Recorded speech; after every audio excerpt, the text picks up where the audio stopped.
Soundstripe. Soundstripe. Soundstripe. Soundstripe. Soundstripe. Soundstripe. Soundstripe. Soundstripe. Soundstripe.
Soundstripe.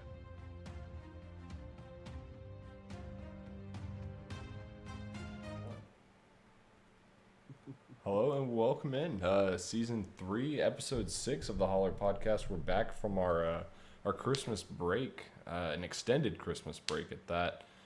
It's been about, I don't know, was it 3 weeks since we've been doing this podcast now? Because we didn't do it after Bristol. So it's good to be back, working out some mishaps of not being at my computer for a lot lately. But we're here. We're joined by Carl normally, and that's not Richard next to me. That's someone that I think he won his first race of the season earlier this week. I sure did. It is Gavin. Mr. Gavin Rodgers, RedBull Rodgers, apparently Red now. Bull Rodgers. It just rolls off the tongue, honestly, Gavin. So be happy for You it. know, my grandparents thought it was a good little nickname. I think they're gonna start calling me that now. It's very fitting for you, honestly. There is an imposter. Richard is not here with us. I don't. Richard's a failure. That's all you need to know. It's fine. What's new? It'll be good for us. But we've got a lot to cover. I do want to touch on Bristol at some point tonight, since we didn't get to really even discuss it before we went on our break.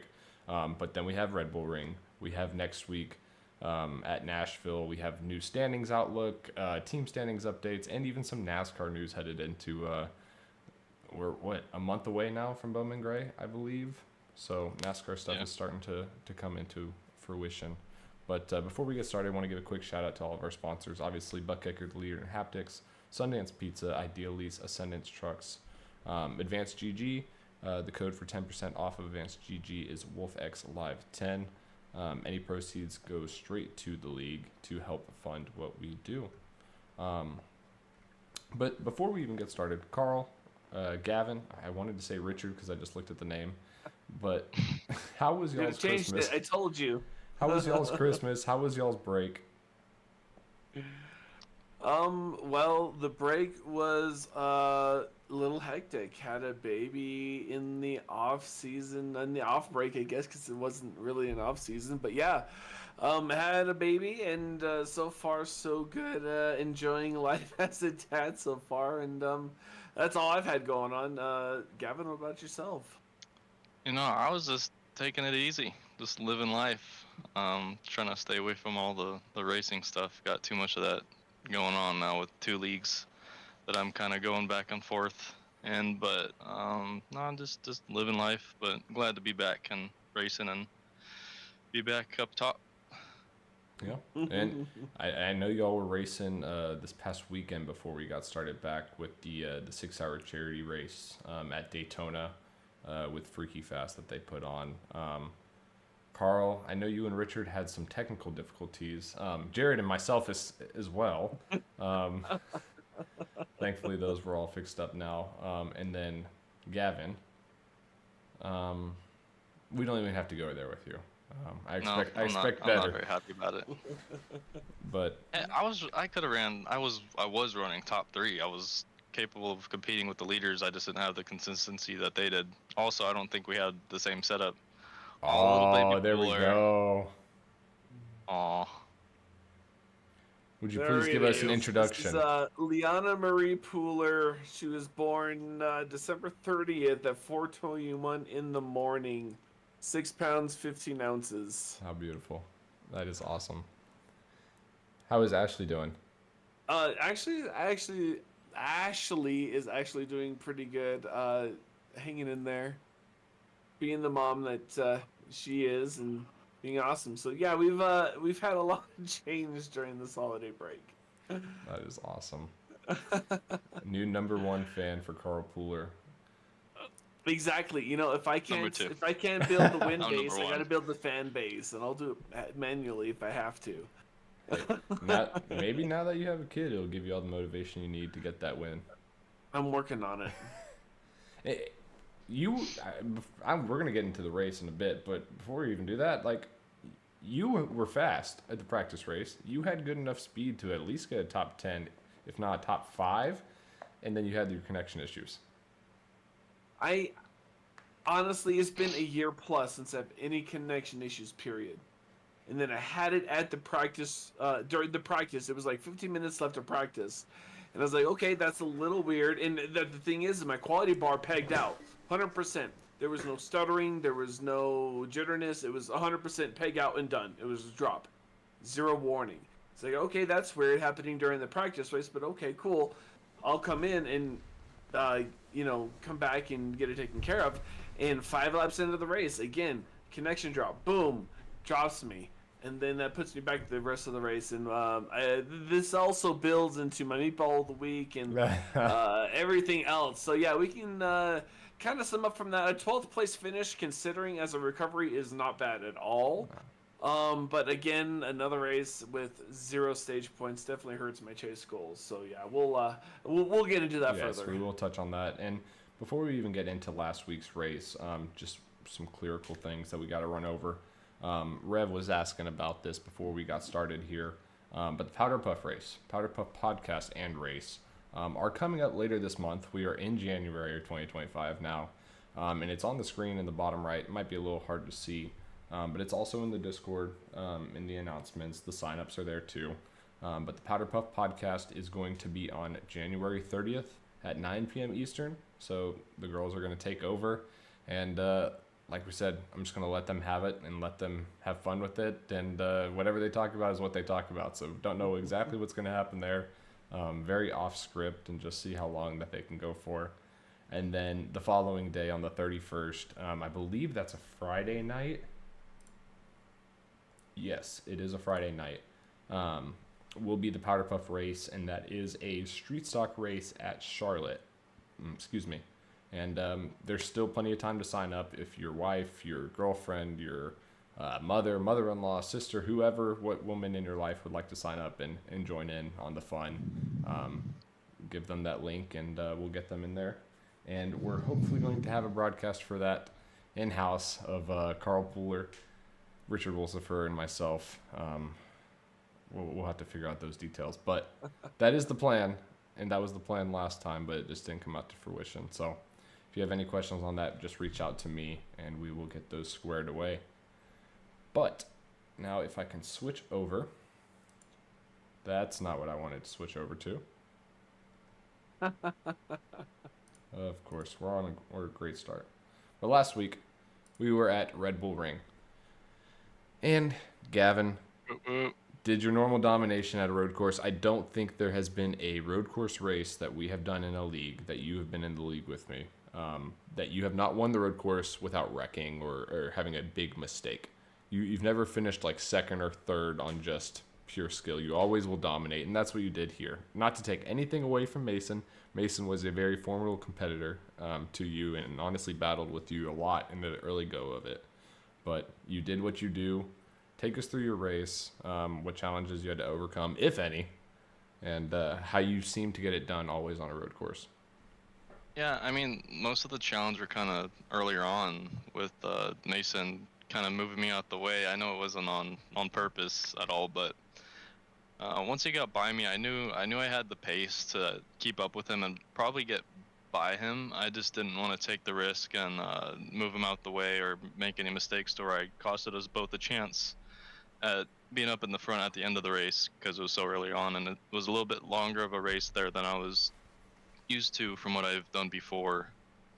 So I knew there was a long road ahead of us for sure. But no, just not making any mistakes. I got out in front of him in the second stage and kind of just pulled away. I think he actually pitted.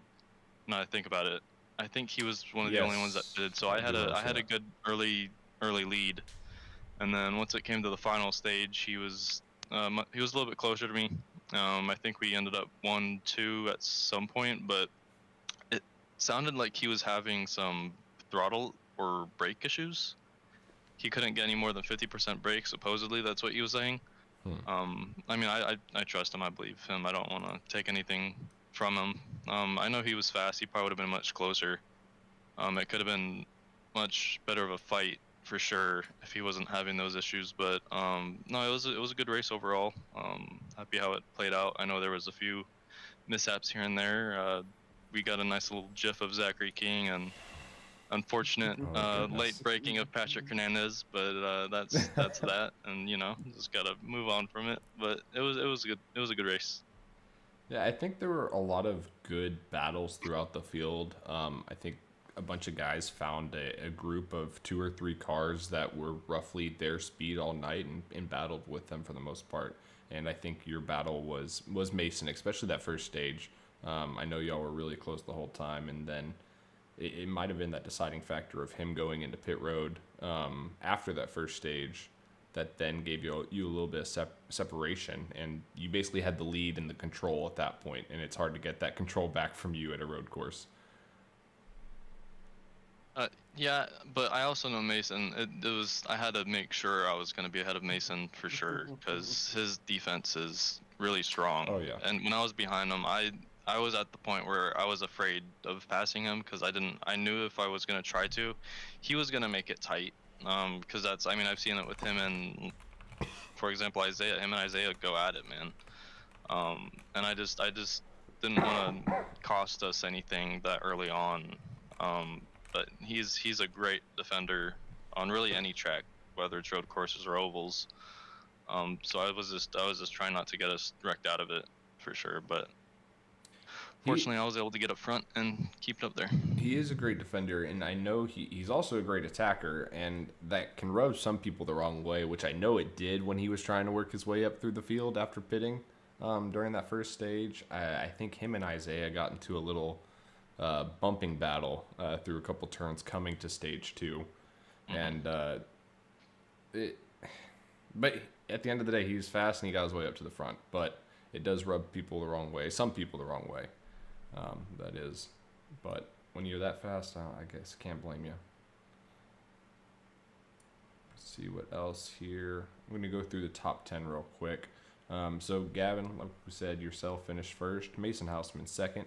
Jared Hughes with a really good run for himself at a road course. He had, honestly, his fastest laps were just around you and Mason and Isaiah as well. That top 4 were on their own, honestly, all race. And then you had Brendan Maddox 5th, Johnny Wood Jr. 6th, Adam Buzzio 7th, Jamie Plord 8th, myself 9th, and Gray Walker 10th. A couple incidents we can talk about that happened during the race. I know there was one with Patrick Hernandez. I think we were... it was after the first stage, so it was the start of the second stage? Mm-hmm. Yeah, I think so. Into turn 3, I believe. Was it turn 3 or turn 2 that Turn hairpin? 2. Well, turn 3 technically because second that right-hander. turn 2 is technically that curve. That so left turn hand. 3 is that Okay. right hand. Gotcha, hairpin. gotcha. Yeah, so coming off the restart, coming to start stage 2, I really wish I had the replay I could pop up, but it was really something that everyone needs to go back and look at. Patrick got a little aggressive, took it 4 wide going into the braking zone of that hairpin, all the way on the inside, and just couldn't get it woed up in time. I believe he took out Brendan, was the first car that he made contact square in the right rear. And then the track kind of turned into a parking lot of sorts. There was nowhere to go just because that track is that area is the slowest part of the track, and it's possibly, if not the tightest part of the track too. There's really only 2 lines you can go, but that was a very interesting mistake, I guess is what we're going to call it. Another one that comes to mind is Adam Buzzio's mistake going into turn 1. Unfortunately, I don't know if he locked it up or just, again, another mistake, just dove into the corner too late, came right up into Josh Anderson, who then also collected myself. And I looked in my rearview mirror at the time, and I'm like, that was Adam. Why did he do that? Like, he just dive bombed. And, but no, it wasn't a big deal. I think Josh Anderson got a little bit of the worse for it, due to I think he got a lot of damage from it and ended up coming home 30th. So I'm sure he was very upset about it, and it was just a mistake by Adam at the end of the day. And then we have a big mistake, in my opinion, the biggest mistake of the race, was by Zachary King. I don't know, like, Zach and I, this was right after I got spun by Adam, and I was trying to come back. I was upset and just pushing my way back through the field, and Zachary King's in front of me, making blocks here and there, and I don't know if it's technically the inside of him, and we're going into one of the last corners, and he says I ran him into the grass, but he proceeded to get too close to me and just hook me into the guardrail. So, that one hurt a lot. We got a cool GIF out of it. We did get a nice GIF out of it. Thank you for. Was it Braxton who made the GIF, or was it Coulter? I think Gray. Or Doesn't Gray? make the I don't even GIFs? know. GIFs. I think it whatever you was call Gray. I knew it was He's- one of he's the. the- What's the team name? Roblox Accelerate. kids. Thank you. Yeah, but Oh man. I would probably agree that with Gio that the biggest mistake probably was Patrick. I'm just a little partial to the Zach King situation, since it was Because myself. happened personally to you. Yeah, it was the first real incident I've been in this season, which was very unfortunate. But overall, I think it was a really fun race. Red Bull Ring, I think, offers a great track, even for the Cup cars. I think there are a lot of good battles, a lot of open space for the car, and it just suits the car, I think. There are a lot of road courses that could work with this car, and I'm glad we chose Red Bull as the first, like, international or different road course that we've really used with this car. And it really just opens up our doors to what we can do in the future, I think. Yeah, I really enjoyed Red Bull Ring as a track as a whole because it has a really good flow, a couple hard braking zones, and then a couple of really technical sections, a couple of really high speed straightaways. I think it was a good mix of everything that the Cup car has to offer, and I enjoyed the track. I enjoyed the combo. It was really fun to learn, really fun to drive. If you could get that rhythm, if you could get that perfect line, though, man, you were just fast all around. Obviously, Gavin showed that, Mason showed that as well. So I really enjoyed the track, honestly. I hope we go again sometime. I agree. We at least have one more road course, which is another fun road course later this season at Watkins Glen. But maybe we'll have to go back international next year. Is Mexico City an option in iRacing? I don't think so. Not yet. So I would Not assume yet. they'd add Not it yet. before then. We shall I see would about hope. that. I can see Another them adding street it course soon. would be cool. I love street courses. Yeah, I know that was a real popular option. Monza would be a good option as well. I'm right there with you, Brendan. We've got a lot of things that we can start looking into because beach. honestly, within the next couple of weeks, we're going to start looking at the schedule for next year.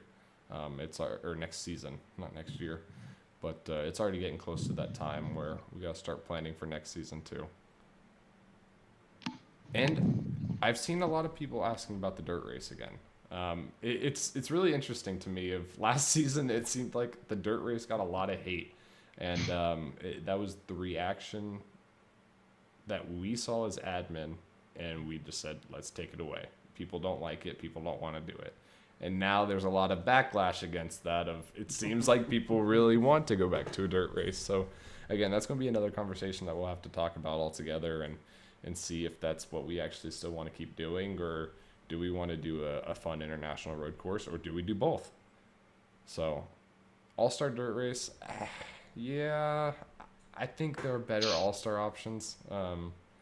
Gavin and I were talking about the other night, what was it? COT at iRacing Super Speedway. Oh yeah. I think that was a lot of fun. 260 mph into turn one. Uh-huh. Yeah. Crazy blowovers. It would be a lot of fun doing that. But let's go ahead and get into our meatball of the week. This is Yay. tough. Since we're already here. Might as well start off with Richard there. Yes, I will start off with Richard's selection. So for race 5, we did not pick one since we didn't have the podcast after Bristol. So those are going to be left blank. But week 6, Richard went ahead and started us off with Zachary King for RedBull Ring. He didn't give much of an explanation when I asked for it. He just said, for obvious reasons. For obvious reasons. It is Zach King. So yeah, that I think that's fitting. And I'm just going to go ahead and follow up on that. I'm also going to give Zach King for the reasons I stated previously. I was very upset at the time, is all I'm going to say. And Zach, you better be watching your back. Oh man. So my meatball of the week is gonna go to Mason Houseman. Oh, I was actually gonna say that because I thought you were gonna say Patrick. Yeah. No. Mine is Mason Houseman because lap 10, coming up on a lap car, why are you going full speed into a half-speed corner? Like, so there's a lot of issues I have with this, mostly is because it kept me a lap down for the entire second stage. If he would have shown a little more patience, a little more race awareness, he would have just let him go by, not worried about Gavin passing him actively, because he's really not even battling Gavin in the championship. So I'm like, you need to have a little more race awareness, situational awareness. Like, okay, I get you want to go fast, I get you want to win the race, but there's this lap car coming up, and this guy behind you isn't a kind of part of the equation at all. So have a little more patience and let this guy go around. It totally messed up my lucky dog. It messed up my everything after that DC, just because he was a little impatient and couldn't wait 2 more corners just to take the green and white checkered flag for the stage. It was really frustrating for me. It's like, and I watched the broadcast back as, why would you make that risk in the first place? Why would you take that extra action? He had to go pit. And after he pit, he used his fast repair. Then after that, he got into another incident. It just a compounded incidents, and that was also, he had the speed to go battle Gavin for the whole, for the win, honestly. But he took too many risks too early that were really not smart moves, in my opinion, and messed up his race from there. I think Mason could have won it if he would have had a little extra in his pocket for a fast repair or stuff like that. It was just really frustrating. Well, and I feel like that's how Mason drives. He is a very aggressive driver, and he's going to take every opportunity if he sees a little bit of chance that it could work. He's going to try to take it. I guess in a way like a Kyle Larson. He's a very talented driver, and he's going to try to do the best he can about it. But every once in a while, he'll also make that mistake and DNF his car, I think he's already done that this season. And he did it at an important time last season as well in the chase. So sometimes it does hurt him, and he's lucky it didn't this time. And Gavin, you're not going to be on this board, but please give us your honorary meatball of the week. I guess I'll give it to Patrick. Kind of a bonehead move into turns 2, or I guess 3, apparently. This is definitely unnecessary, especially on a restart. People are kind of taking it easy, and you're that far back. I wouldn't have. It's already tight enough. I wouldn't try to make it any more than 2 wide. 2 wide is plenty in that corner. 3 wide is not going to work. So, yeah, just 4 you wide, overshot it too. and didn't make it work. Oh yeah, it was extreme. It was definitely extreme. Sorry, Patrick. I effing love you, man. Sorry, I'm doing my fact check for Brendan. So Mason, I maybe not a DNF, but he did have a mistake, I guess, at Dover with a 29th place finish, and that's what I'm thinking of. But I was thinking more so last season. I think there was a limitless mishap. Was it at Las Vegas? There was that. I think there was a big wreck involving him at Talladega as well. Just those are things that come into my mind about it, and that's just maybe be a generalization, but he's very fast and he has the ability to be a really great driver. He just, when it comes down to it and there's a bigger picture, he loses that vision, he loses that focus, and it's all about winning the race, getting max points, doing everything that he can to make his race the best that you can. It's like, I get it, but even if you let up, even if he would have let up, let's say, let Gavin pass him for some reason, at the last 2 corners of stage, end of stage 1, that's one spot, and then you have the choose. Like, you gotta realize what you're racing for, who you're racing against, stuff like that. There's some bigger pictures, and Mason has a struggle with the bigger picture, I feel. right. And I don't want to say that everyone races different, and I don't want to make it sound like you're wrong for your opinion, Carl. But everyone does race completely different and have a different, bigger picture, I guess, per se. And Mason's just is trying to win every race and trying to lead every lap. I don't understand that kind of thought process, because I think a lot like you of, oh, this spot's not going to be that important. Like, I really need to do what I need to do to ensure my standings for the long term, and set myself up for the chase. But when you're someone that has that kind of talent, I think you can go out there and try to push it a little bit harder and try to get every win you can. But we'll see. I know he's made some enemies this year, is all I'm going to say, doing what he does sometimes. So I'm curious to see how it's going to play out in the long run. With that, we can get into our Rev Sim Shop trivia question this week, or one of our 3 trivia questions this week, that is. Nice. Let's see. Get it?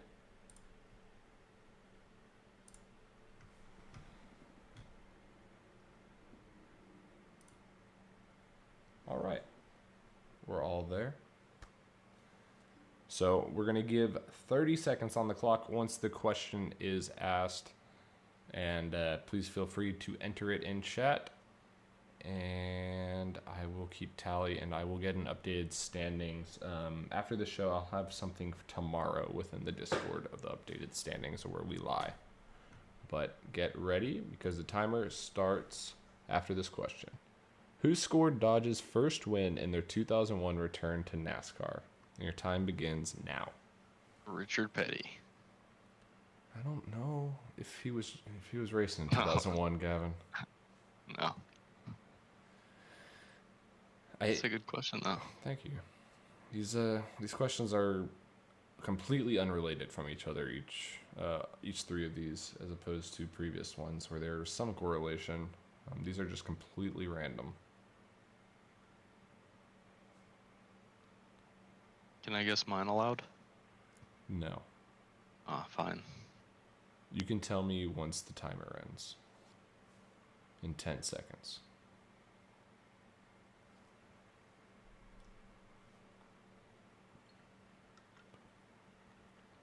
5, 4, 3, 2, 1. Well, Brendan, thank you for being the only answerer. Oh my God, he's Oh, the only Jared, one. Johnny. Okay, now we got 3. But Do we count him? yes, Richard, you can guess here. I'm gonna let Richard guess real quick. Who's Richard? Who's Richard? All right, time is up. We got Brendan with Bill Elliott. Jared says Sterling Marlin. Johnny Wood Jr. says Nickelback. Richard says Jamie McMurray. And Nick says Creed. Well, one person got it right, and that is Jared with Sterling Marlin won the first race in Dodge's return in 2001. First race for I Dodge thought. in 2001. I would not have guessed that. That's Yep. what I thought. There you go, Carl. Did you tell your wife the answer? Is that where you went? You went to go get her the inside scoop? I may or may not have had to take a pit stop, but that's Wow. what I would have guessed. Well, there you go.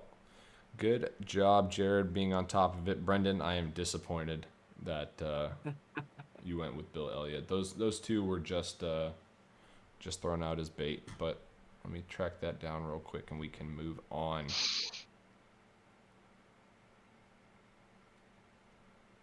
All right. So let us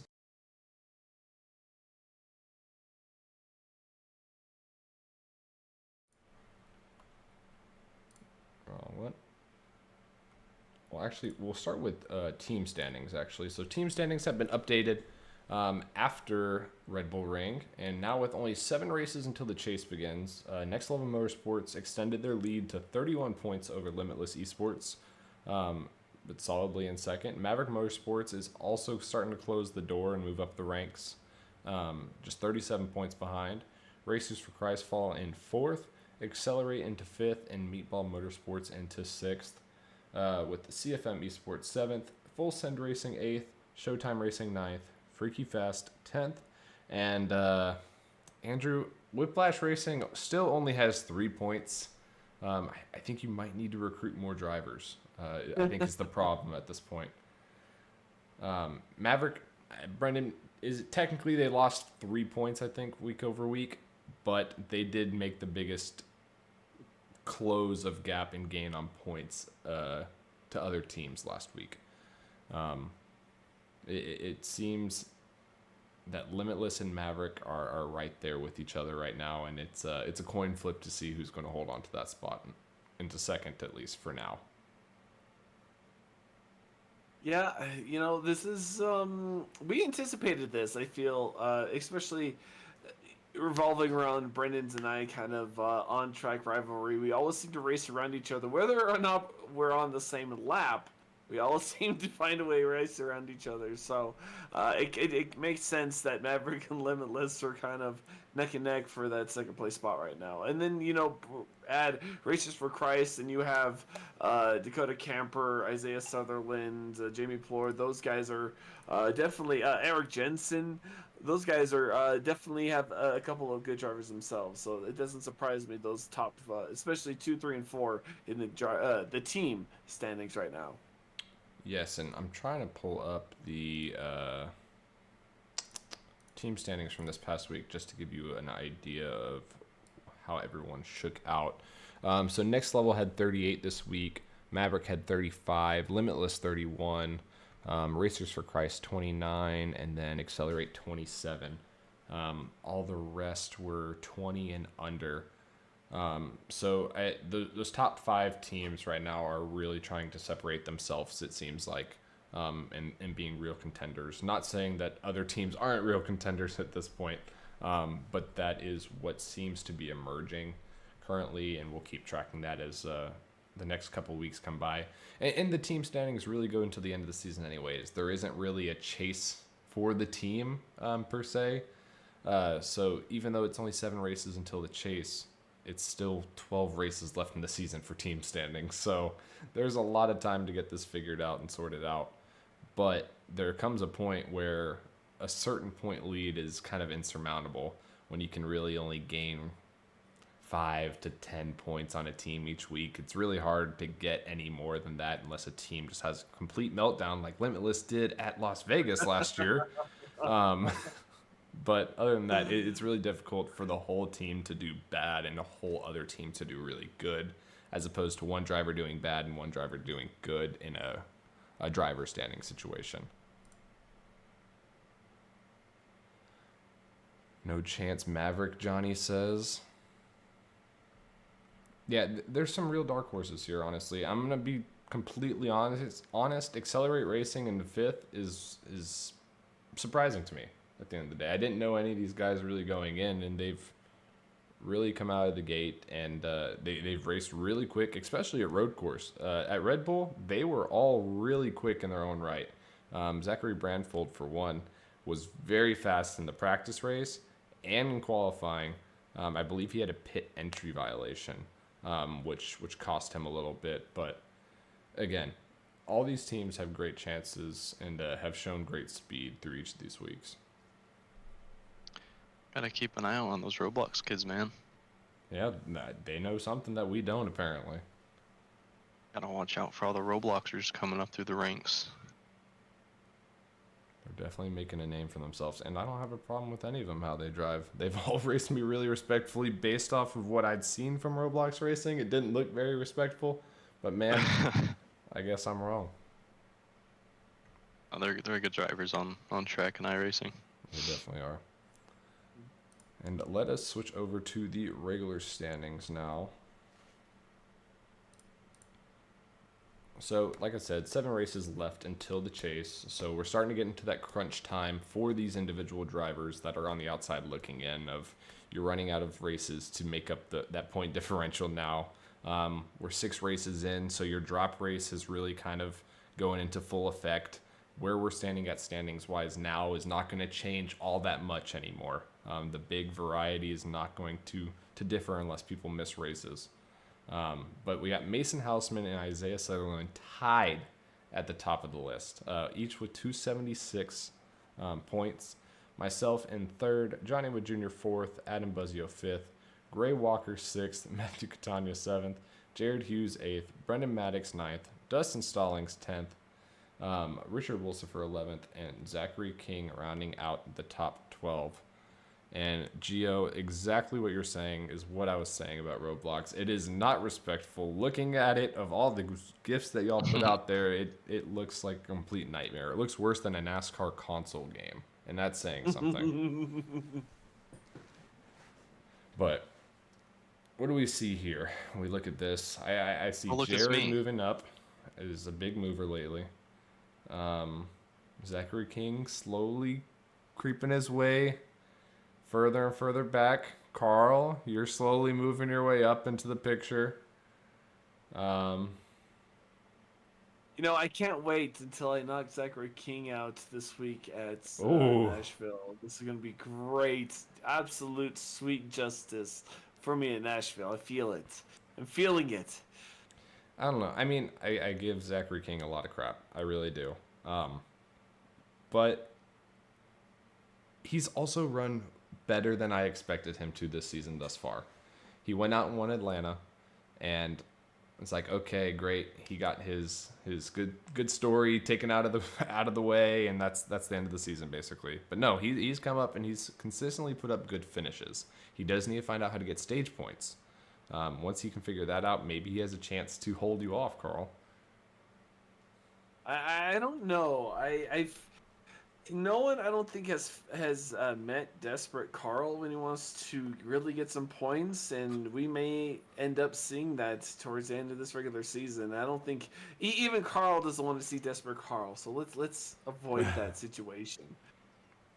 Well, with these 7 races that we have left, Carl, how are you feeling? Are you comfortable? Are you a little worried? Or do you like the tracks coming up? Oh yeah, I'm definitely worried. I'm not good at Pocono. Chicagoland and Nashville, I'm actually pretty good at for a concrete track. I don't feel terrible at, but I'm not good at Pocono. I was feeling really good at Austria. In fact, I had everything set up for Austria except an internet disconnection. You can't control that. I can't control that, and it's super frustrating. I must have put in 100 or so laps of practice, making sure I could go, come out of the break with a good charge and a good momentum moving forward. And it's really disappointing that a disconnection and just some really bad racecraft put me back further than I would like to be. So it's frustrating, but I feel like I can get there. I just need a break. That's all I'm asking for is one break, one race, and I should be able to point myself into the chase. All I can say is I wouldn't go into the races with that mentality of I need that break. Forget about it because it's on your Exactly. I conscience. know. Just I completely know. wiped it.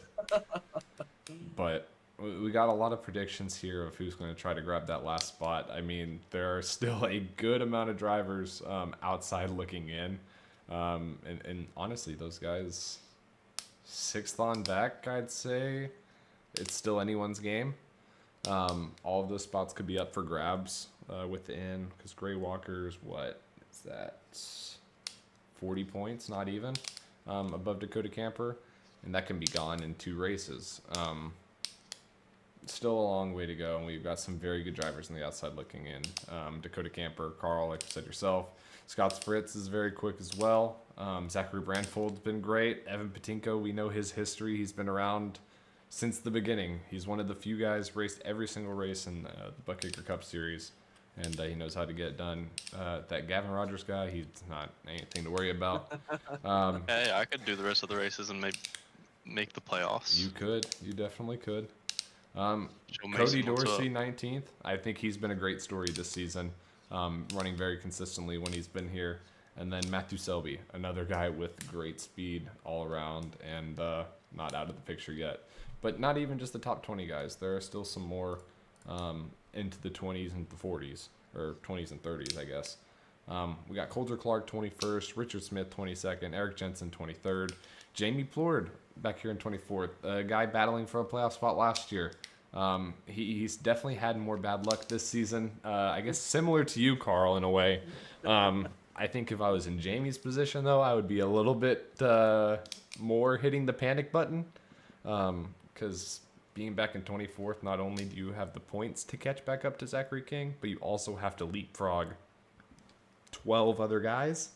A ton of good drivers that are already fighting and clawing their way, trying to get whatever points they can. So yeah, it's definitely gonna be tough. Yeah, back here, it's really hard to make that ground up. And Sam Dyer, top 30 in points. If that's your goal, awesome. I don't know what your goal is, Sam, but you keep it up. Let's see here. Anything else we want to touch on back here? I'm going to put you all on the spot. I'm going to ask both of y'all. Does anyone from 21st back have a chance to make the playoffs, or do you see anyone from 21st back making the chase, I guess we'll call it? No, especially if you look at 1 through 20, just that fight right there is enough to show. Okay, maybe with the exception of Gavin Rodgers. Sorry, Gavin. You know, being not full time, but I don't think realistically we're over halfway through the regular season, being 38 plus points behind the cut line. Realistically, I don't see it happening. Yes, you made fun of me wanting luck, and I know how crazy it is to ask for luck, but these guys are going to have to ask for a lot of luck to find themselves in position to race for that 12th spot going into the chase. Yeah, and Gavin, I'm going to ask you the same question. I really don't know. Outside of the top 20, Yes, anyone on this page right here from 21st to 40th. I mean, there have to be a lot of stuff to happen, but I know there's guys that like have speed that's capable of doing so. Jamie Plord is a good one. Coulter Clark, I think, wasn't he running pretty well at Red Bull, or was that somebody else? Coulter Clark, I'd say, did very solid at Red Bull. He also top 15, I think, yeah. And he's shown speed all season. Aside from that, I know Josh Anderson is much better than where he sits at right now. I would agree. But especially Patrick too. He has speed, but he makes way too many mistakes. But aside from that, it's gonna be hard now. We have a really good foundation currently with how we stand, and I think it's gonna be hard to really overcome any mistakes at this point. I think a lot of people are probably pretty solid and set on where they are with their momentum and everything. So I'd probably say it's a good no. I don't really see anybody having a good chance at coming back and making it. Oh, interesting. I mean, you bring up momentum of. I really think this break that we had of the Christmas break really disrupts any momentum anyone had during the first 5 races of the season, because we had such a long time away, and then we come back to a road course which a lot of people don't even enjoy in the first place, or maybe not enjoy is the right term, but they'd prefer oval racing in a NASCAR style league. So we come back to that, and then we still have Daytona with 3 races before the chase. We have Lucas Oil, which that's going to be a complete wild card. We already know. Oh yeah. Darlington's a tough track. Pocono, Chicagoland, Nashville, and what else? Michigan, I think, is our last race. Yes. So I want to think that momentum doesn't exist right now. You have to take these next couple of weeks and see if momentum, you can build momentum. And maybe if one of these guys back here can catch fire, who knows? Y'all brought up some good names of Coulter Clark. I look at Jamie Plord, Dakota Bly, Zachary Maddox as well. And I'd even throw Josh Anderson in there as well. He's got a tough hole to dig himself out of, but I'd still say they have a chance, but it has to go right for them now. They have to start getting those stage points now, and build their way up slowly but surely. And then as it goes for the top 20, they're all still in it. You're within 2 races easily of points. You definitely have a chance in 7 races. So start building that momentum this week and see where it can take you these next 7 weeks. I'm trying to think of anything else we can touch on before we move on.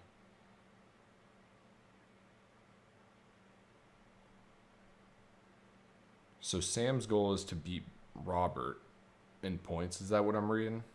That is exactly it. We have Robert Moyer Jr. in the 16, fighting the 35 as Sam Dyer for 4 points. Really, 'cause Sam 3 Dyer's points in off. 30th.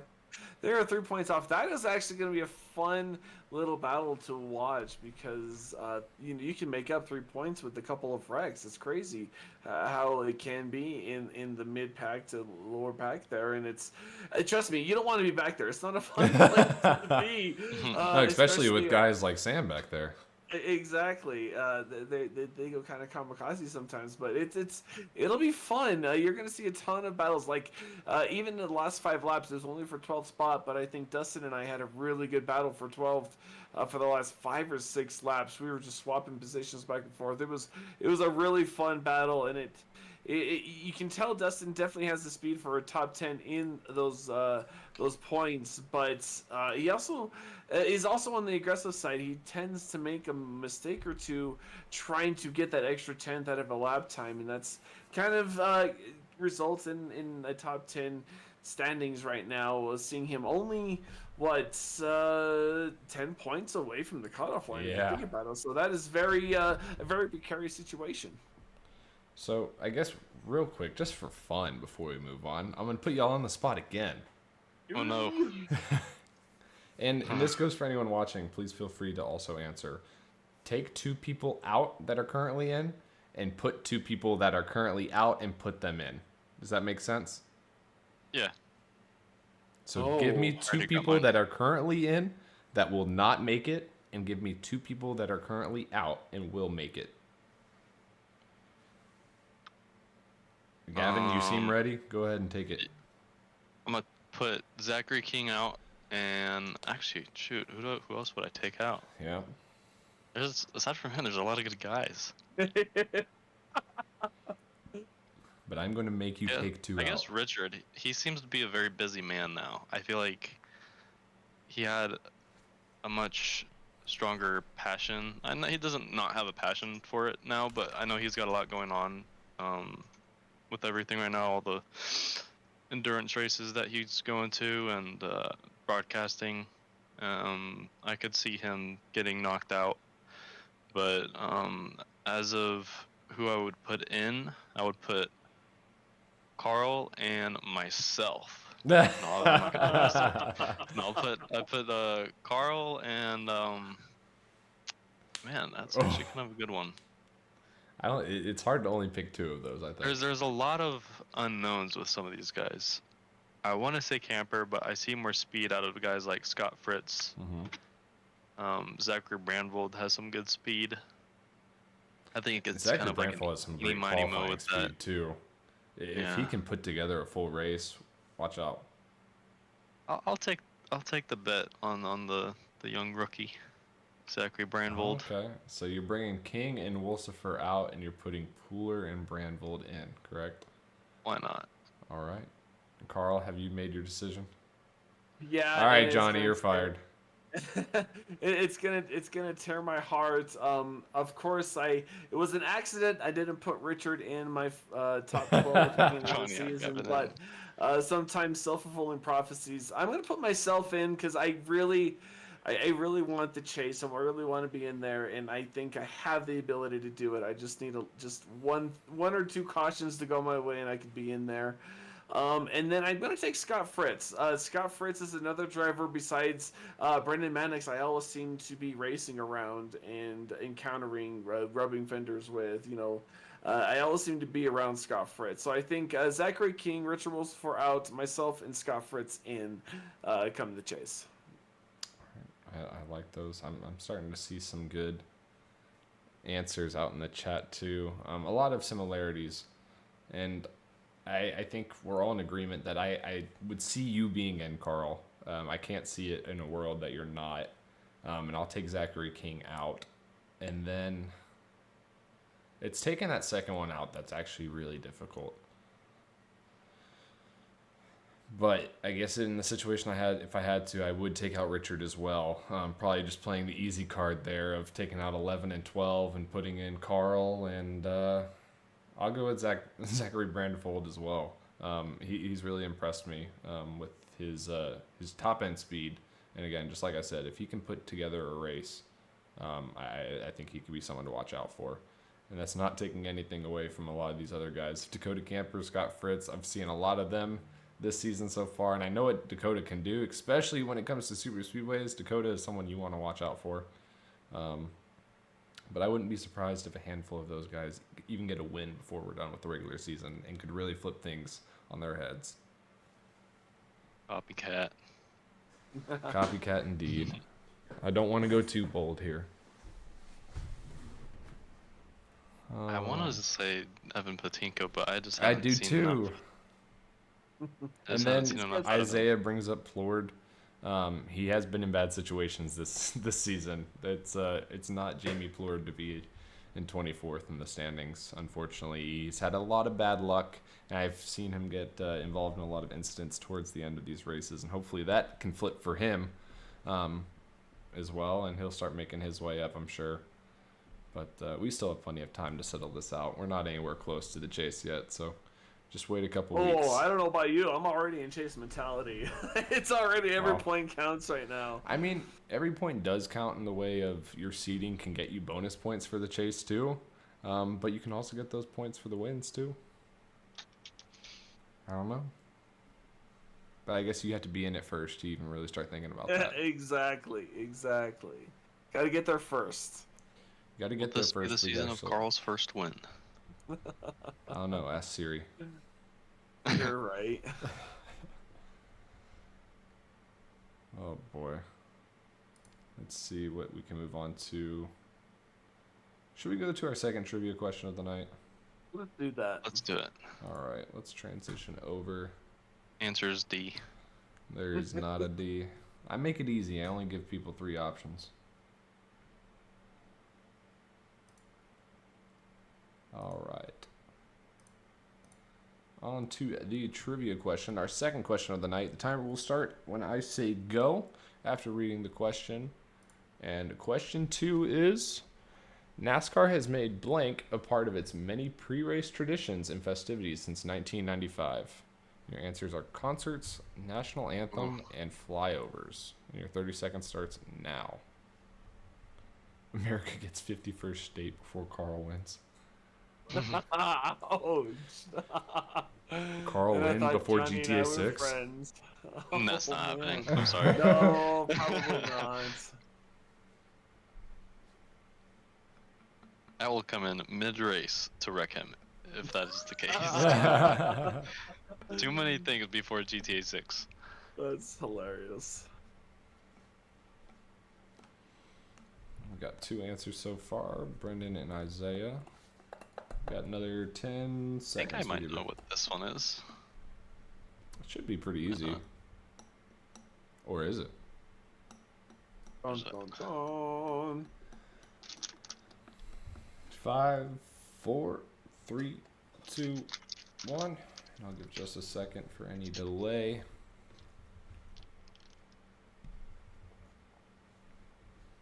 Converts. Converts Slow is Jared. not an answer choice, Jared. I'm sorry.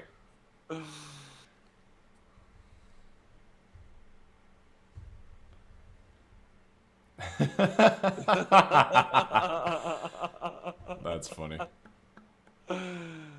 Oh, That's tough. hilarious. All right. We have our answers locked in. And the answer, of course, is flyovers. Ooh, I knew it. I mean, it's not like the others are necessarily a tradition. National anthem just doesn't really make any sense, honestly, if you ask me. But concerts, that can happen any race, and that they've probably been doing concerts since before the TV was on.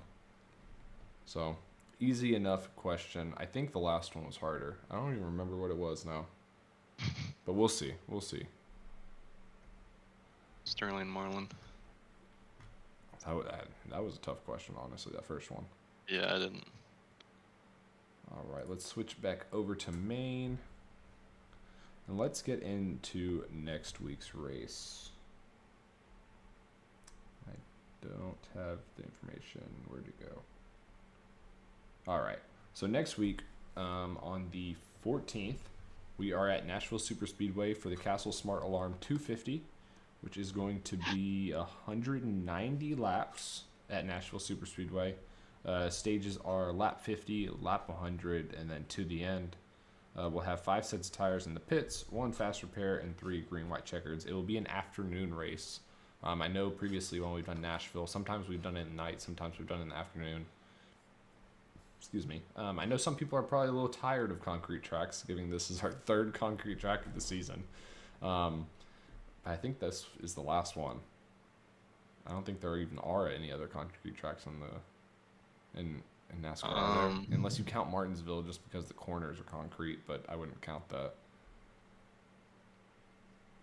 But either way, I know people are really polarizing how they feel about concrete ovals. But Carl, you talked about how you enjoy Nashville. What are your thoughts going in? Do you think you're going to start making up some ground and get those points that you need? You know what? I just want to survive. I'm not a fan of concrete tracks, but Nashville, for some reason, has agreed with me. It's in that weird spot between a short track and a speedway. I think it's 1 1/3 miles, if I remember correctly. So 1.25, 1 1/4 maybe. Either way. So, yeah, something like that. And I'm usually not good at concrete tracks, given like Bristol or Dover or stuff like that. But I actually seem to find success at Nashville. There's a rhythm to it. There's kind of a ebb and flow to the track. There's a way to save tires, I feel like, if you take it. And I seem to kind of be able to excel at that, or used to. I think it's been a couple of years since I've ran it in this Cup car, but I'm excited for it. But just like I was excited for Austria, who knows what could happen? I could drop Diet Coke on my PC and it could short out. All right. But I'm looking forward to it, and I think I could possibly see myself in the chase at the conclusion of Nashville this week. Bold prediction there. And Gavin, you're not going to be here next week. Is that correct? Not on track, but I'm sure I'll be up in the race control booth with Rev. So give us your perspective of what you look forward to in a Nashville race, and I know you've run them previously in previous leagues, and what do you think of the track? I think it's a good track. I think the long runs are probably my favorite part there. I feel like usually whatever league I'm in, it seems like we could get a decent long run or two. I know it was one of our first races when we started BRB, and we had a couple decent long runs, and then at the end we got a bunch of cautions, from what I can remember. But that's always been a fun track to me. It's kind of goes either loose or tight. I don't know what it's like now. I feel like it's just depending on if it's day or night. Yeah, that's a big. Like the night big races difference. are tight. Day races are a little bit hotter. It's a little bit more slick. I know Isaiah's isn't he supposed to be the concrete guy? He is the king of concrete. So I have high expectations for you, Isaiah. He could sweep the concrete tracks. He could. I know Isaiah, or not Isaiah. I know Mason's not going to make it easy on him though. I know he wants to get back in victory lane.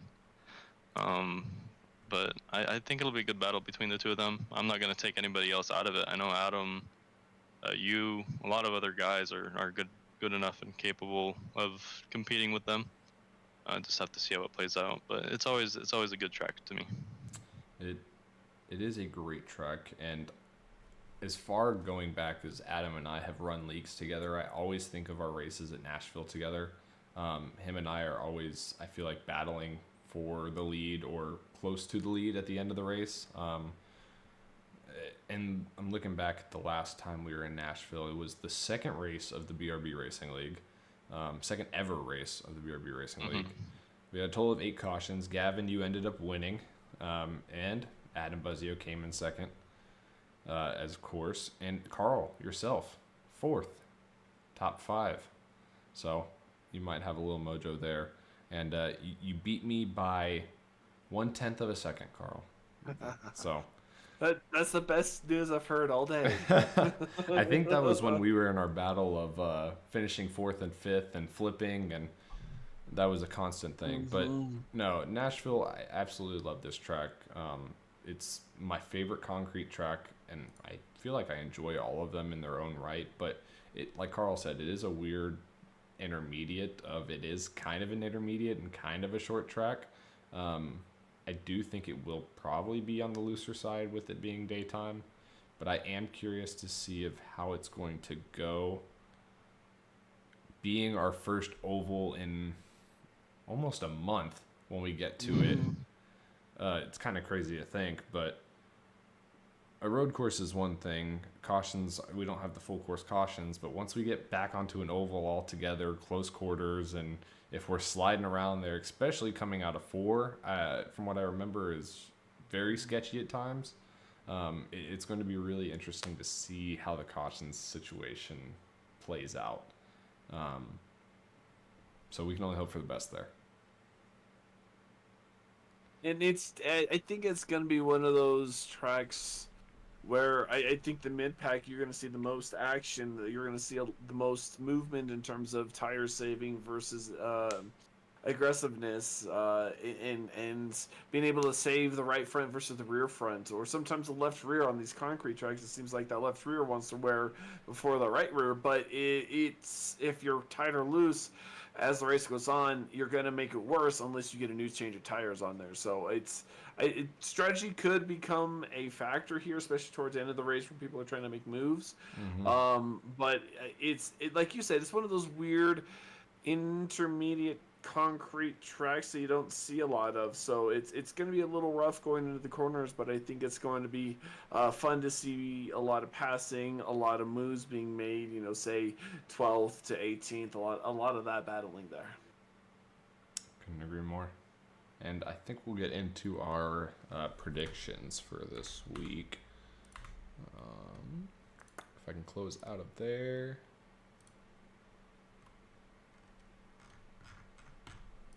This doesn't want to work for me for some reason. There we go. All right, let's switch into who we think is going to win this week.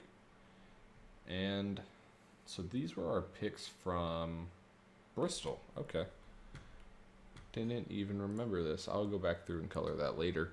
But so we didn't get to pick RedBull Ring because we didn't have the podcast. And Richard let us know his pick already, so we're going to go ahead and give it to him. And that is Johnny Wood Jr. I think he was the first intermediate ace, I guess we can call it, last year. Any intermediate track, Johnny seemed to be really quick, and I think Nashville is probably up in his wheelhouse. You could probably make that situation with several drivers for this track, but Richard went ahead and went with his teammate, so no bias there. But, I mean, he hasn't picked Johnny 3 times already this season. I just realized that. Looking at it, it's kind of funny. But, Carl, I'll go ahead and give you a second option. I'm going to give this to Isaiah Sutherland. He is the concrete king, and I think watching some of Red Bull Ring back and how Mason ran Isaiah, I think there's not a lot of love lost between those two. So I think if you see those two in the top 5, better zoom in your cameras because you're going to see a lot of fireworks go off. But I do think Isaiah will come up top and win this race. So you see him as sweeping the concrete tracks this season? Yeah. I mean, I guess I kind of expected that. I'm going to go with, I guess I'm going to pull a Richard and go with my teammate here. But I know Adam is very quick at Nashville, and him and I had a conversation the other night, actually, of it's about time for either him or I to win a race. It's been a while enough, I think, and I think he's right, and that time is going to happen this week. It's going to turn around, and Adam's going to get his first win of the season. Gavin, who are you thinking for your honorary pick? Oh man, I guess I have to go with. I was gonna say Jared, but I'm gonna go with Mason. Ooh. You Jared think there's got going an to be a battle accident. He's between? all discombobulated, so I'm gonna go with Mason. I don't know. Jared, he held his own last week at RedBull Ring. He did. He sure did, but it didn't kind of affect him until the day later because he didn't want to race with me in my other league. Oh, he sat out. Yeah, he sure did. Oh. Little meanie. I was not aware of that. But no, I think Mason will be pretty good. He's actually, you know, I think he won there. He did. I can't remember. In I our think it might have previous been league. Wicked. Yes. Yeah, he was pretty good there. I also got screwed over because of a stupid last second. I can't say stupid because I think it was Adam's decision. I'm sorry, Adam. Decision. What did we say about Adam using the making?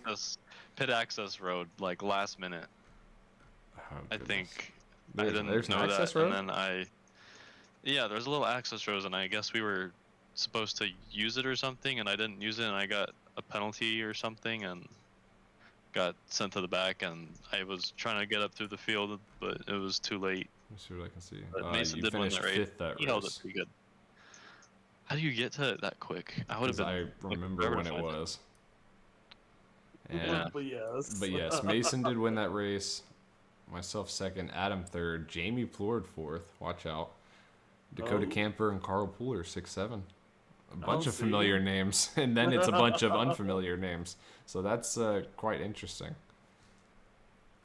I have good faith in Mason to pull off another one. He always has the speed, the aggression. I feel like once he gets a lead, he can hold it really well.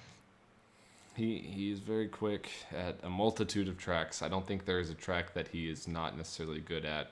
I guess you can argue super speedway, but that can be more of a crapshoot sometimes, with especially how we race it in the league.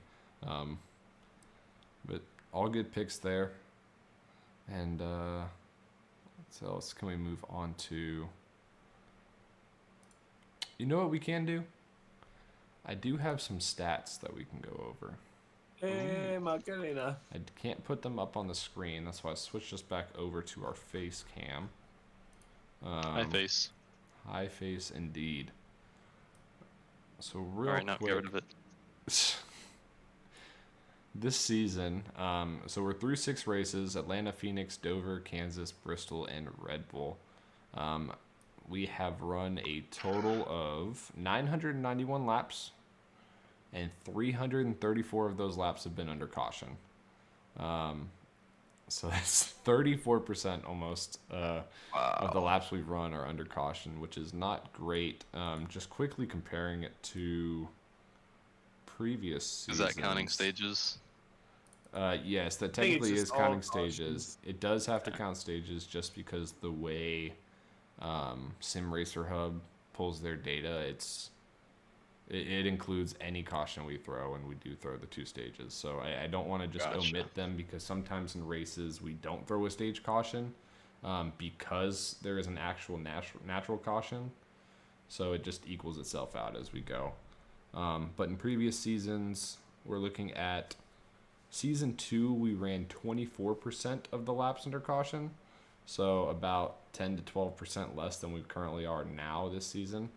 And then in season 1, um, only 15.6% of the laps were run under caution. So it has gotten a little worse season over season.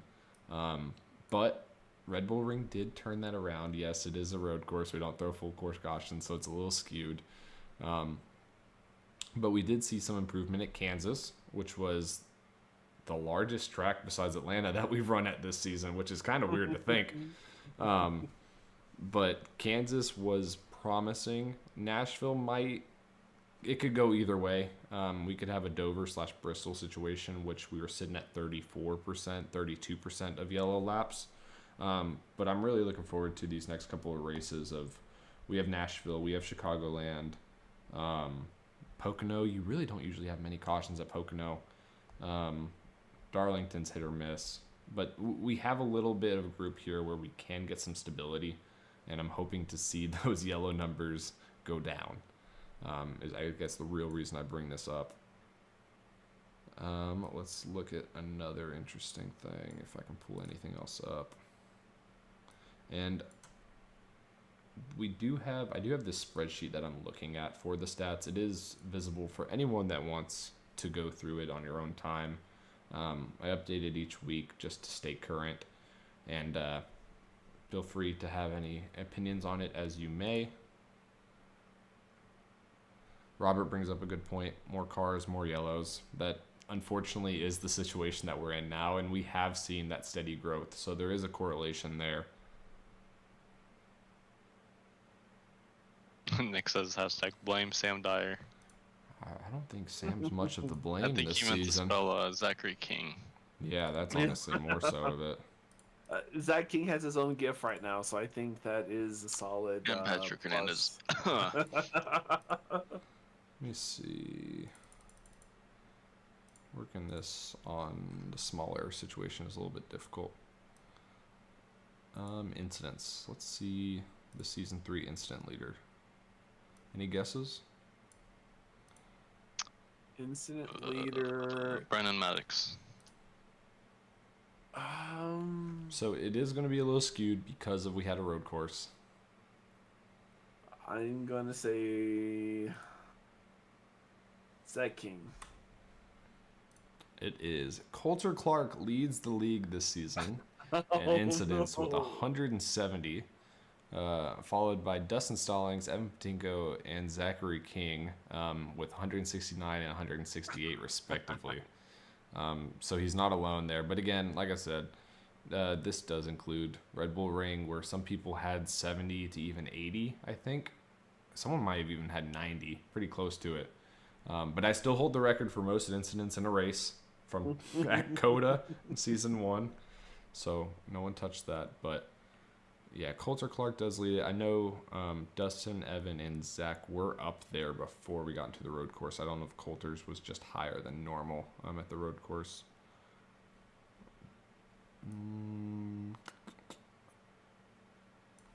Let's see who leads total passes. Evan Patinko leads the league this season so far in total passes with 208, which is 15 more than second of Gray Walker, who has 193. The most fastest laps, so whoever sets the fastest lap each lap, does that make sense? Is deemed as the fastest lap. So out of the 991 laps we've run, you can have 991 fastest laps. Isaiah Sutherland leads with the most fastest laps this season with 63. and that is 16 more than Johnny in second. I find that quite interesting. It's a good way to see who has the speed and who's showing it, I guess, on track. And if they're not there in the standings, you could also attribute that to some misfortune or bad strategy or being involved in a wreck. But I don't think there's really much else to go over, really, to point out. Again, if you want to go through it on your own time. Please feel free.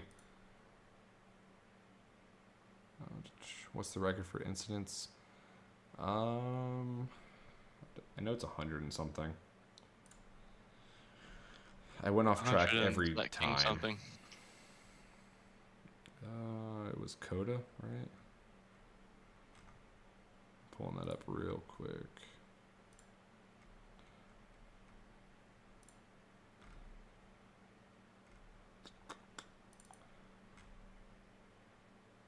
$102 is what I put up at Coda. In 30 laps at Coda.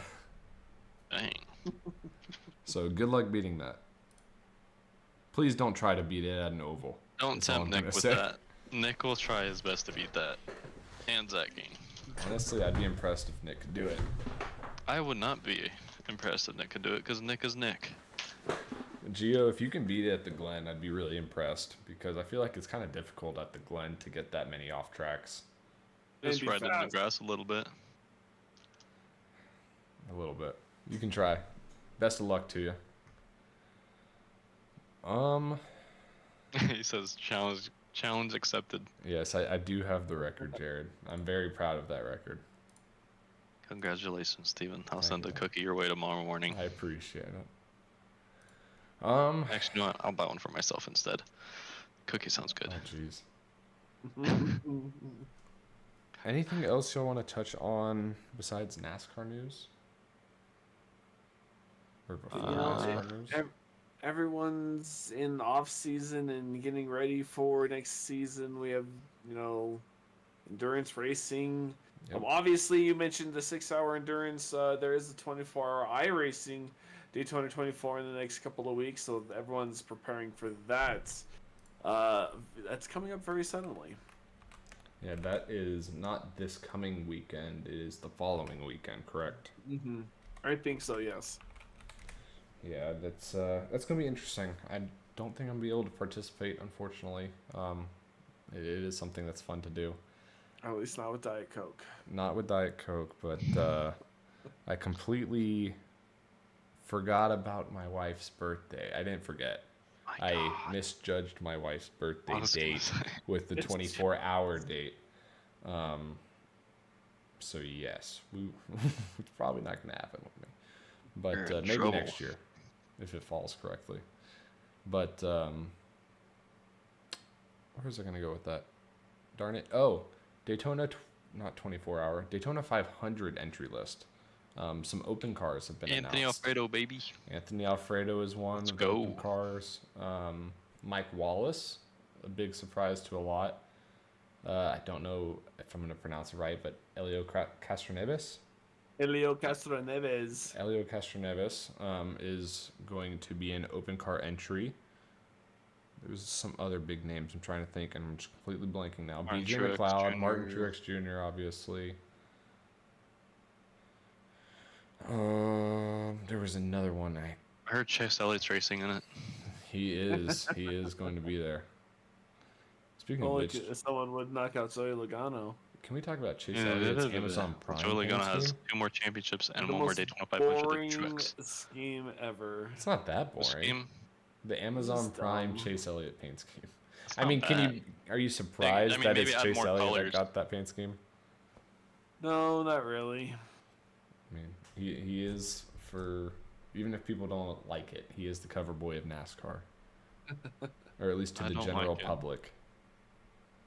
They could get him better schemes at least. Jeez. Overly vanilla. Jared, Jimmy Johnson, the way you spelled it, is not a NASCAR driver, so I don't know who you're talking about.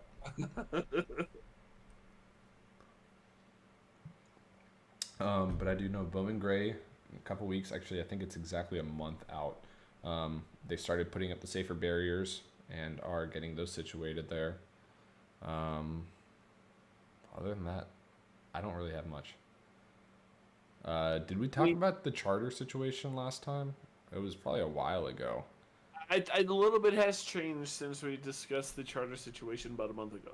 Gotcha. So, for those that don't know, I don't even want to get into the legal terminology about it, but just in simplicity terms, 2311 and Front Row Motorsports will be able to participate as chartered teams this upcoming season.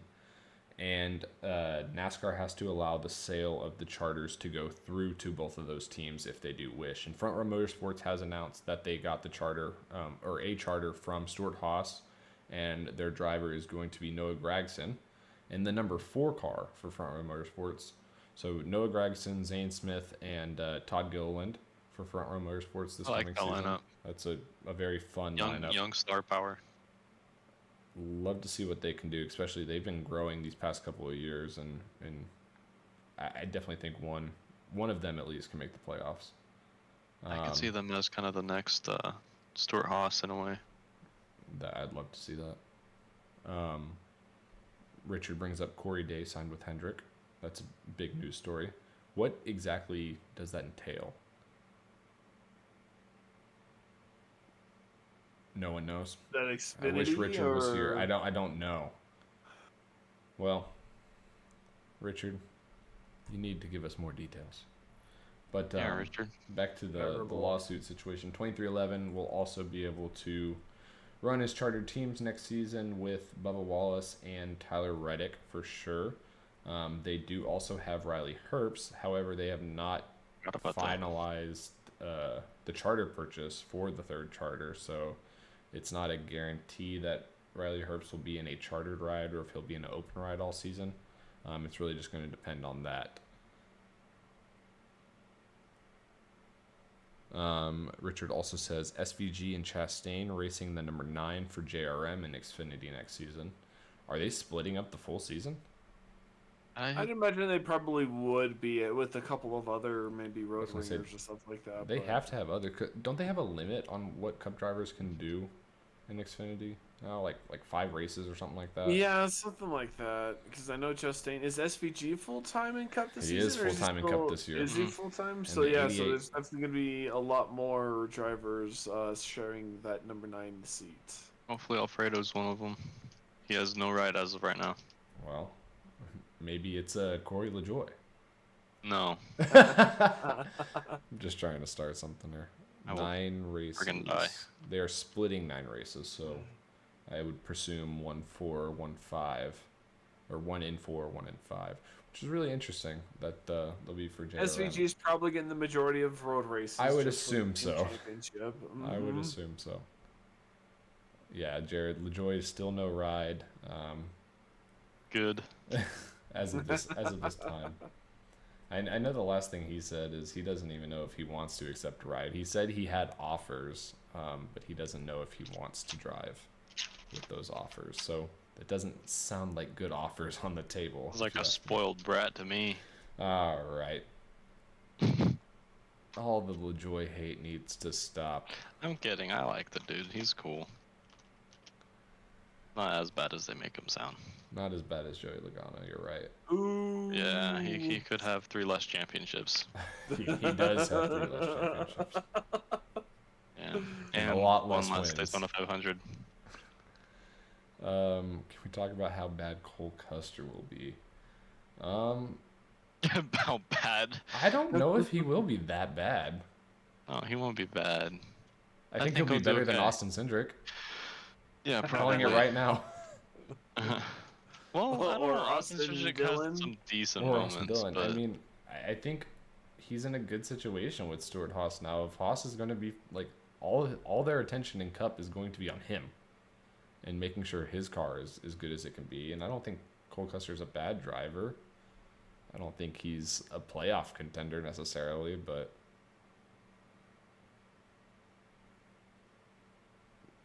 Rev says, Gavin, ask what's up Gavin, with your hat? yeah, why did you wear that hat? there's a camera. It's over here. Ah, it's the Logano Championship hat. That's a nice hat. That was a really slick hat. Fancy. Jared says he'll be 25 to 35 max. I could see him honestly Free time. getting into that top 20 of the points. It wouldn't shock me too much. I do agree though with Brendan that he's hard to watch win. I don't like when he wins. I just don't care for him, but at the same time, he's not that bad. I'd rather have Corey LaJoy in his ride, I think is what I'm trying to say.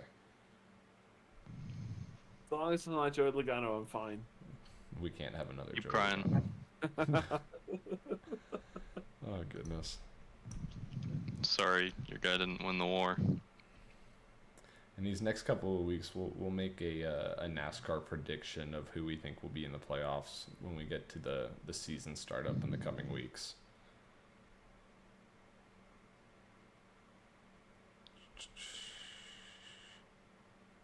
It's really hard to talk about any news because everything's in off-season mode behind closed doors. Exactly. Yeah.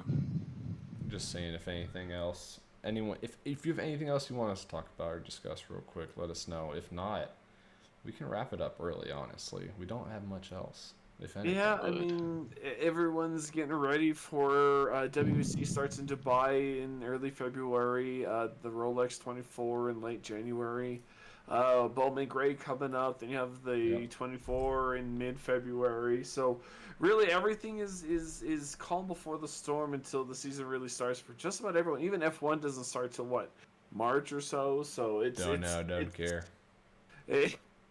Everything's really calm, quote unquote, calm For and now. quiet. Right now, the only action is the BRB Racing Series on Tuesday nights. People, check it out. There you go. And Brendan brings up a good point of we did do a fantasy league last year for NASCAR within the league. We're going to be doing that again, and I'm going to pay attention this time. I'm going to change it. Carl, go ahead. Yeah, I won something, bitches. I got that one. Oh goodness. Yep, Carl is our reigning champion. Wow, Carl won a race that I wasn't in. But no, we'd love to get everyone that wants to sign up for it. It's a fun time to at least do something each week of getting a lineup ready and watching the NASCAR race. And sometimes we even watch the races in the Discord. So feel free to join the fantasy. I'll get information out in the coming weeks once that gets set up, because we still have 5 or 6 weeks until the Daytona 500. So we've got some time there. We'll be close to starting our chase by the time NASCAR season starts. And that's going to be a very busy time on the podcast, I can assure you that. I'm glad to see that Jared says he likes Hamlin more than Cole Custer. That makes my heart nice and warm. I respect it. Hamlin's a great guy, man. He's a great guy. He's misunderstood, just like Corey LaJoy. Misunderstood, he says. What is there to understand about Corey LaJoy?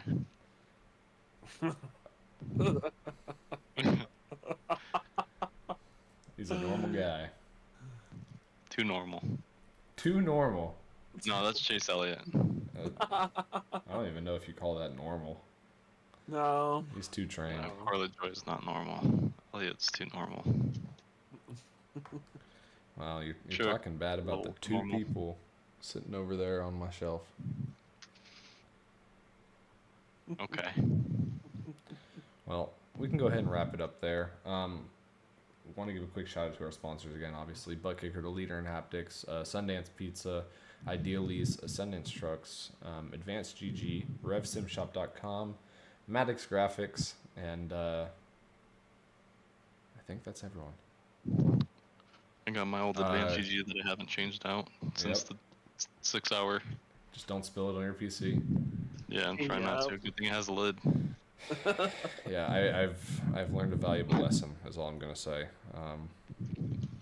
For those that don't know, during the 6 hour race, I had a cup of Coke Zero sitting on my desk, and when I moved my boom mic to get ready to get in the car, I spilt it and it went into my PC and it turned off, and spent the next 48 hours drying out the PC tirelessly to try to make it run. And what does my wife say when that happened? What did I tell you about having drinks in there? But no, she helped me. She ran to the store and got me some compressed air. But yeah, I've definitely learned my lesson there to limit my drinks in here and to make sure that they're not on the side of the desk where my PC is, I think is the main thing that I've learned. There you go. But yes, Brendan, I did spill Diet Coke on my PC. So, but we'll wrap it up there. Carl, thank you for your time. Congrats on the new baby. That's awesome. Yeah, Love to dude. have more BRB racing family. Gavin, thank you for joining us on short notice. Absolutely. And Carl, Anytime. are you having snow, or did you get snow? We had a couple inches a couple of days ago. Now it's just dark and windy. Okay. And Gavin, I know you're not getting snow, so I'm not worried about there. I don't even know what that is. Anyone getting snow from the snowstorm, be safe, stay warm, and we'll catch y'all next Tuesday for the Castle Smart Alarm 250. Sweet. See y'all then. Oh wait, before we Oh. go, we have two things real quick.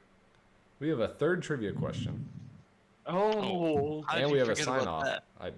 Because I'm not thinking. Everybody's like getting disconnected from Yep. the. I Video wanted below. people to leave, so less people got the trivia question right. Oh, I forgot about this question. This one's interesting. You're interesting. Thank you. All right. So question 3, real quick. Got which driver has the record at South Boston Speedway for eating the most bologna burgers? And that is Jeff Burton, Elliott Sadler, or Tony What? Stewart. what in? I would say Tony Stewart. He's a big dude. Ooh, I I say have Jeff no idea. Burton. Apparently, Jeff- the bologna burger is the popular concession item at South Boston. Interesting. Would you- So I you really can't don't decide have a between good a idea. hot dog or a burger, so you gotta get a bologna burger. I think it's Sounds essentially nasty, just trust me. a bologna sandwich. It's odd. Oh boy. Gio says Elliott Sadler. Robert Morris says Tony Stewart. Sure, Ryan Newman isn't supposed to be on this list. Or what was his name? Bobby Hamilton. Brennan- South Point Casinos. Brendan Gaughan. Daniel Hemrick. Brendan Gaughan. There you go. Mike Tyson. He said this. Thank you, Nick. I didn't know this was a record until earlier this afternoon either. I don't even know what the record is. I don't know the number. All I know is the answer. I'll give y'all 10 more seconds and wait for delay.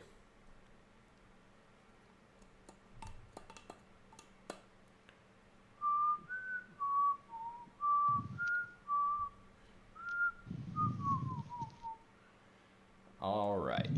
Without further ado, we are getting our answer, and it is Elliott Sadler. A little bit of a shocker there, but You would have been my last Again. guess. I don't know what the record exactly was. I'll have to look back into it to see. But there you have it. So I will tally up those points and get an updated trivia standings out to y'all within the next coming days. But we have to sign off real quick. Carl, please get us started. All right, ladies and gentlemen, buckle it up. Buckle it up. Buckle it up. Or you'll die. Thank y'all for joining We in, suck at and that. we'll catch y'all next Tuesday.